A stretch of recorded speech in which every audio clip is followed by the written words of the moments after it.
നമ. സ്വാമിയേ ശരണമയ്യപ്പ. നമസ്കാരം. എല്ലാ പ്രിയപ്പെട്ട പ്രേക്ഷകർക്കും തൃപ്പാദമഠം യൂട്യൂബ് ചാനലിൻ്റെ പുതിയൊരു വീഡിയോയിലേക്ക് ഹാർദവമായ സ്വാഗതം. ഇന്നത്തെ വിഷയം നിലവിളക്കിൻ്റെ മഹത്വം എന്താണ്, നിലവിളക്ക് എന്നാൽ എന്താണ് എന്നുള്ളതാണ് ഇന്നത്തെ ചെറിയൊരു വീഡിയോ ആണ്. ചെറിയ വീഡിയോയിൽ ഞാൻ നിലവിളക്കിനെ കുറിച്ച് കുറച്ച് കാര്യങ്ങൾ അവതരിപ്പിക്കാൻ ശ്രമിക്കുകയാണ്. അതിനു മുന്നേ ചാനൽ ആദ്യമായി കാണുന്നവർ ചാനൽ സബ്സ്ക്രൈബ് ചെയ്യുകയും ബെൽ ബട്ടൺ എനേബിൾ ചെയ്യുകയും ചെയ്യുക. വീഡിയോ മുഴുവനായി കാണുവാൻ ശ്രമിക്കുക. അപ്പോൾ നിലവിളക്കിൻ്റെ ഏറ്റവും അടിഭാഗം എന്ന് പറയുന്നത്, പീഠഭാഗം എന്ന് പറയുന്നത് ബ്രഹ്മാവാണ് കുടിയിരിക്കുന്നത്. നിലവിളക്കിൻ്റെ തണ്ട് എന്ന് പറയുന്നത്, അടിഭാഗത്തിൽ നിന്നും മുകളിലോട്ട് വരുന്ന തണ്ട് എന്ന് പറയുന്നത് വിഷ്ണുദേവനെ പ്രതിനിധീകരിക്കുകയാണ്. നിലവിളക്കിൻ്റെ ഏറ്റവും മുകൾ ഭാഗത്ത് വരുന്നത് ശിവനാകുന്നു. എന്നാൽ നിലവിളക്കിൻ്റെ നാളം എന്ന് പറയുന്നത് ലക്ഷ്മി ദേവിയാകുന്നു. നിലവിളക്കിൻ്റെ നാളം എന്നത് അതിൻ്റെ പ്രകാശം, ആ നാളത്തിൻ്റെ പ്രകാശം എന്ന് പറയുമ്പോൾ സരസ്വതി ദേവിയെ പ്രതിനിധീകരിക്കുകയാണ് ചെയ്യുന്നത്. ആ നിലവിളക്കിൻ്റെ നാളത്തിൽ നിന്ന് വരുന്ന ചെറിയ ഒരു ചൂടുണ്ടാകുമല്ലോ, ചെറിയൊരു ചൂടുണ്ടാകും. ആ ചൂട് പാർവതി ദേവിയായി സങ്കല്പിക്കപ്പെടുന്നു.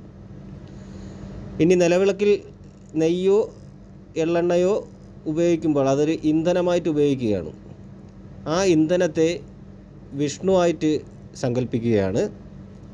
നിലവിളക്കിലിടുന്ന തിരി എന്ന് പറയുന്നതും ശിവദേവൻ തന്നെയാണ്, ശിവൻ തന്നെയാണ്.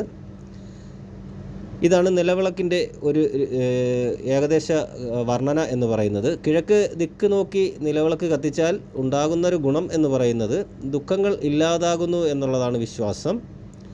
എന്നാൽ പടിഞ്ഞാറ് ദിക്ക് നോക്കി നിലവിളക്ക് കത്തിച്ചാൽ കടബാധ്യത തീരും എന്നുള്ളതാകുന്നു. വടക്ക് ദിക്ക് നോക്കിയാണ് നിലവിളക്ക് കത്തിച്ചാൽ സമ്പത്ത് വർധന ഉണ്ടായിരിക്കും, അല്ലെങ്കിൽ ഉണ്ടാകും എന്നുള്ളതാണ്. തെക്ക് ദിക്ക് നോക്കി നിലവിളക്ക് കത്തിക്കുവാൻ പാടില്ല എന്നുള്ളതാണ്. നിലവിളക്കിൽ ഇടുന്ന തിരി എന്ന് പറയുമ്പോൾ ഏറ്റവും ശ്രേഷ്ഠം എന്ന് പറയുന്നത് പഞ്ഞി കൊണ്ടുണ്ടാക്കിയ തിരി തന്നെയാണ്.